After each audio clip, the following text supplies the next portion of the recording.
The night is quiet. Too quiet. Shadows stretch long, the wind whispers secrets, and somewhere, just beyond the edge of sight, something is watching. You tell yourself you're safe, that the creak in the floorboards is nothing, that the figure in the mirror will move when you do, that the stranger at the foot of your bed is just a dream. But the dark knows better. Tonight, we bring you 4 tales of terror, stories that creep under your skin, stories that make you question what's real and what's lurking just out of sight. So turn down the lights, if you dare, because in the dark, no one is ever truly alone. Are you afraid of the dark? You will be.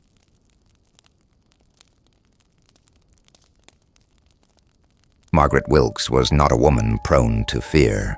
She lived alone in a quiet suburban neighborhood, her days predictable, her nights uneventful. At 52, she had long since embraced the solitude, finding comfort in the humdrum rhythm of her life. She enjoyed her books, her evening tea, the soft murmur of the radio filling the silence. Her house was tidy, every object in its rightful place, untouched except by her own hands. Then, one winter evening, she noticed something strange.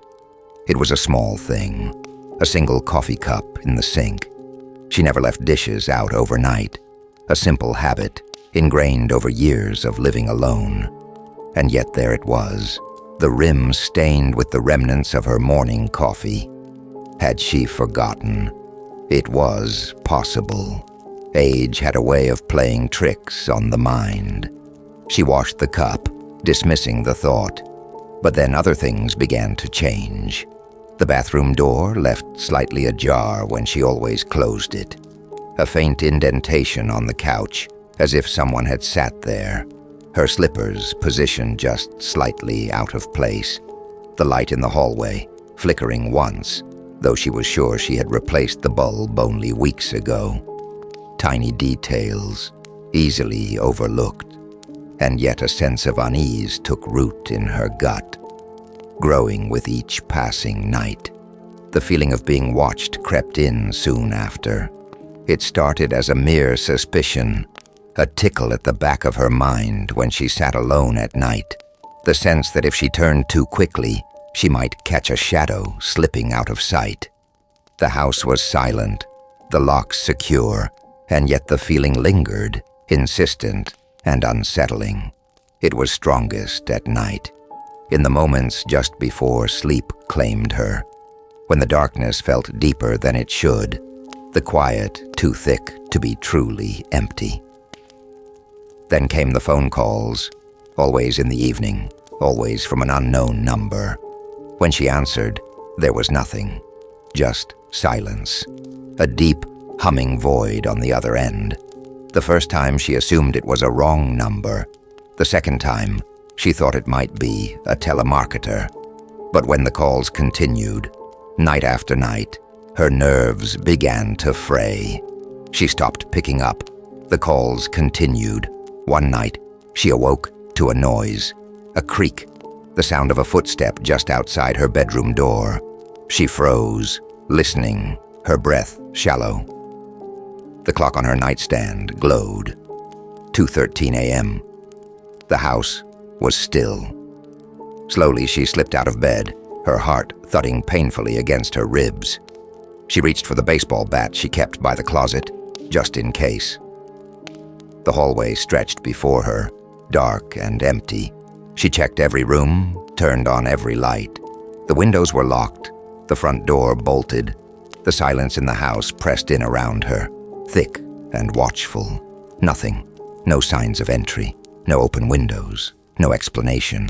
She told herself it was her imagination, the winter wind settling the house, a trick of an over-anxious mind. Until she found the footprints, near the back door, large, slightly wet, melting into the hardwood, a single footprint, no others, as if someone had stepped inside and never left. She bolted the door, checked every window, every lock, double-checked, triple-checked. Then she poured herself a glass of wine, though her hands shook too much to drink it. By morning, exhaustion had dulled the edges of her fear, but it remained, a quiet drumbeat in the back of her mind. She went about her day in a fog, unable to shake the feeling that she was no longer alone in her own home. That night, she set up her phone to record while she slept. She placed it carefully on her nightstand, angled just right. Then she climbed into bed, pulling the covers tight around herself, willing sleep to come. The house was silent, too silent. She forced herself to close her eyes. In the morning, she hesitated before pressing play. The footage showed her bedroom, the dim glow of her bedside lamp, casting soft shadows on the walls. She saw herself sleeping, the rise and fall of her breath, steady. Then, at 2:13 a.m., the closet door moved. Not much, just an inch, a slight, slow opening. Then from the darkness inside, a hand emerged, fingers curling around the edge. The footage ended, her breath caught in her throat. She turned, her eyes darting toward the closet. The door was open.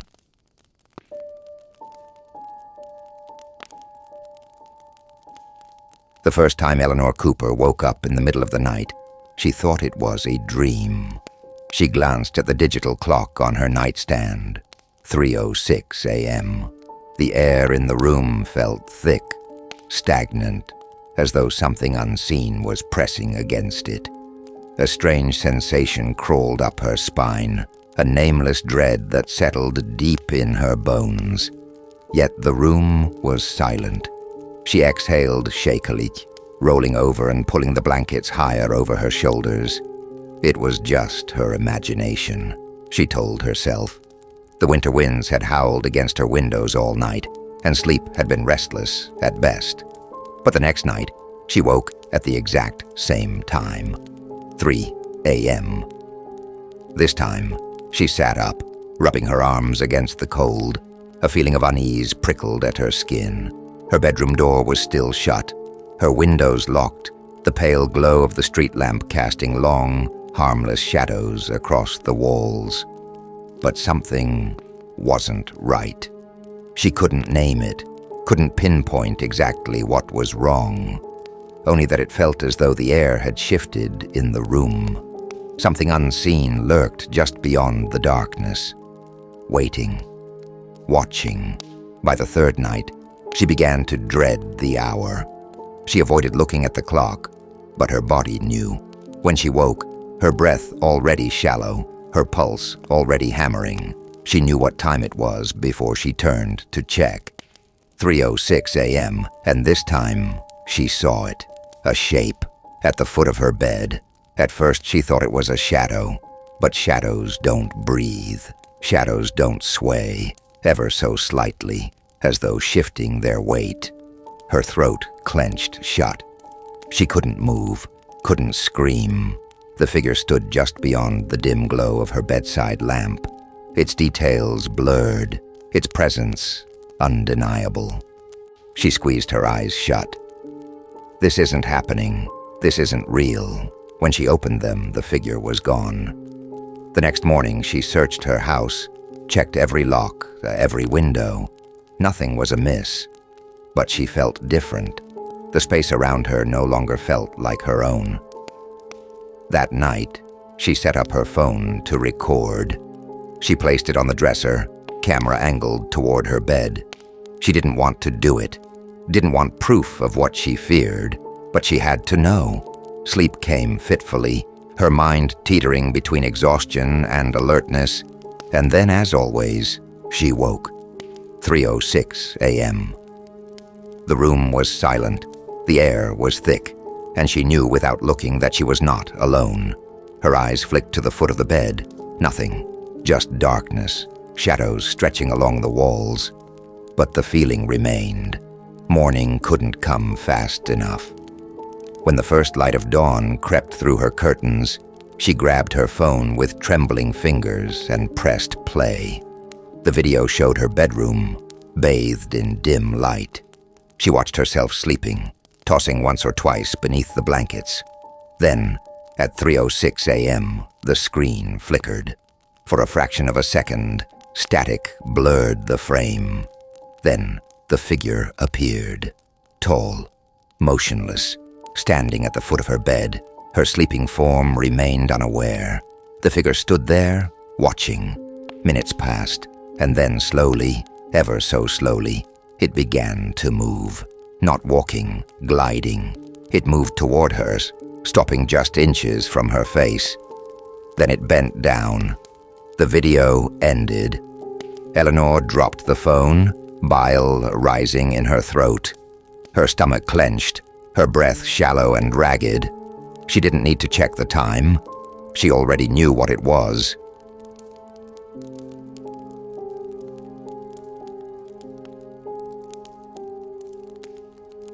Rebecca Palmer first noticed the difference in her reflection one cold winter morning. She had woken up groggy, her breath fogging the mirror as she leaned in to brush her teeth. For a moment, she swore her reflection was just a fraction behind her movements. She turned her head and there it was. A lag, barely perceptible, but enough to make her pause. A trick of the light, she thought, sleep still clinging to her mind. But then, it happened again. Days passed, and small inconsistencies in her reflection crept into her routine. A blink that was a beat too slow. A smile that lingered too long after she had already turned away. And then there was the worst of them all, the night she saw something impossible. Rebecca was getting ready for bed, rubbing lotion onto her hands as she stared into the bathroom mirror. Her reflection stared back, mirroring her exactly. She flexed her fingers, tapped the counter. Normal. But when she turned away, a flicker of motion caught her eye. Her reflection hadn't moved. A shock of terror shot through her chest. She whipped her head back around, heart hammering, but everything was as it should be. Her reflection stood there, following her movements perfectly. Rebecca took a deep breath. She was exhausted, overtired, seeing things. She shut off the light and went to bed. The next morning, something was different. Her reflection was smiling. Not a normal smile, not one she had made. She stared, lips pressing together, but the reflection's mouth didn't match hers immediately. For a split second, it remained curled at the corners before finally shifting into her neutral expression. Rebecca stepped back from the mirror. It wasn't possible. She spent the rest of the day avoiding mirrors. She kept her head down in the bathroom at work, averted her eyes when passing store windows. But eventually night came, and with it, the need to brush her teeth before bed. Trembling, she stood in front of the mirror, gripping the edge of the sink. Her reflection stared back. She lifted a hand. It did the same. She turned her head. So did it. Rebecca exhaled in relief. Maybe she had imagined it all. Then her reflection blinked. She hadn't. The blood drained from her face. The thing in the mirror continued to stare, its lips curling into that same unnatural smile. Rebecca stumbled backward, a choked sound escaping her throat. The reflection tilted its head, studying her. Then slowly, it raised a single finger to its lips. Shh! Rebecca turned and ran from the room, slamming the bathroom door behind her. She didn't sleep that night. The next morning, she made a decision. She covered every mirror in the house, bathroom, bedroom, hallway, sheets, towels, newspapers taped over glass. Whatever was inside the reflection, she wouldn't give it a window anymore. For the first time in weeks, she felt safe. That night, she settled into bed, exhaustion overtaking her. The house was quiet, still. The wind whispered outside, snow falling in heavy drifts against the window panes. Then just as she was about to drift off, she heard it. A soft, deliberate tap, like a fingernail against glass. Her stomach clenched. She squeezed her eyes shut. It wasn't real. It wasn't real. Tap, tap, tap, right across the room, right where her dresser mirror had been, but she had covered it. Rebecca's breath caught in her throat. Slowly, as if in a dream, she turned her head toward the sound. The sheet was gone. The mirror stood bare, and from within the glass her reflection smiled back at her. Only this time, it wasn't inside the mirror anymore.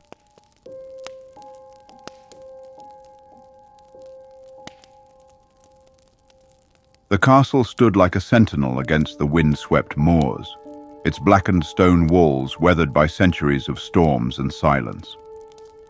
Harrow Manor had long been abandoned, its halls empty, its history riddled with unsettling rumors. The villagers refused to go near it after dark, whispering of strange occurrences, of something that moved unseen within its walls. Lord Edmund Harrow, the last surviving heir, was not a man given to superstition. He had acquired the castle through inheritance and saw only its architectural grandeur, its promise of solitude, and perhaps a challenge. He had spent years abroad, but now he had returned to England, ready to take possession of his ancestral home. He arrived at dusk, the sky heavy with winter clouds, the air sharp with the scent of damp earth and dying leaves. The great iron gates groaned as the carriage passed through, the horses uneasy, their breaths fogging in the cold. Mrs. Winfield, the aging housekeeper who had tended the castle even in its years of emptiness, met him at the door. She was a thin, severe woman, her face lined with age and worry. "My lord," she said, bowing her head. "You've come at last." "I have," Harrow replied, stepping into the grand entry hall. A vast chandelier hung above, its crystals dulled with dust. The air was thick with the scent of old wood and thyme. Mrs. Winfield hesitated. "There are things you should know." "I am well aware of the local gossip," he interrupted, pulling off his gloves. "I assume you mean the nonsense about spirits and curses. I assure you, Mrs. Winfield, I am not a man given to flights of fancy." She lowered her eyes. "Of course, my lord. But I must warn you, there are rooms in this castle best left undisturbed. And if you hear anything at night, no matter how strange, do not leave your chamber." Harrow exhaled sharply but did not argue. He had no patience for superstition. That first night the castle was silent but not empty. The wind howled outside, rattling the window panes, but inside there was only stillness, thick and oppressive. The fire in his chamber burned low as he settled into the grand canopy bed, his breath visible in the frigid air. And then he heard it. A sound, faint but distinct. Footsteps. At first he dismissed them as the settling of old stone, the scurrying of rats in the walls. But these steps were measured, deliberate. They moved along the corridor outside his room, pausing just beyond his door. Harrow sat up, his pulse quickening. "Mrs. Winfield," he called, though he knew it was too late an hour for her to be about. Silence.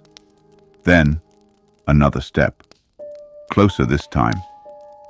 Harrow threw off the covers and strode to the door.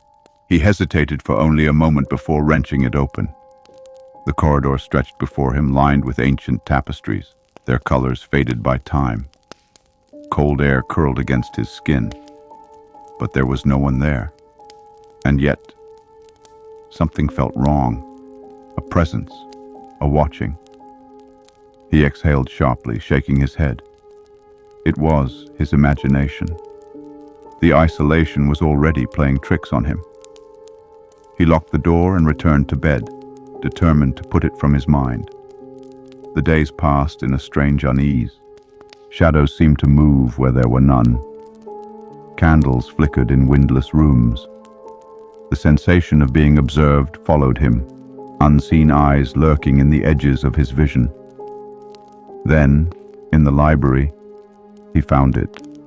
The journal of the castle's previous owner, Lord Alistair Blackwood. The entries were erratic, descending into madness. It watches. I feel it in the corners of my sight. It waits for the dark. I do not sleep anymore. Harrow frowned, turning the pages. It does not show itself, but it is here. I have barred the mirrors. I have locked the doors. Still, it finds a way.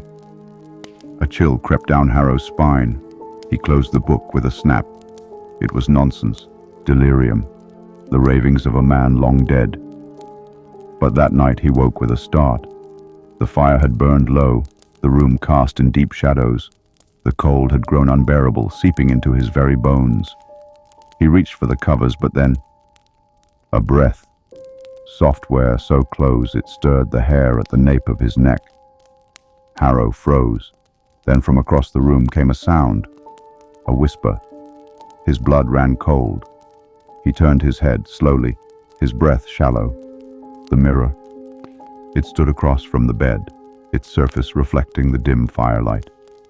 And in it, a figure.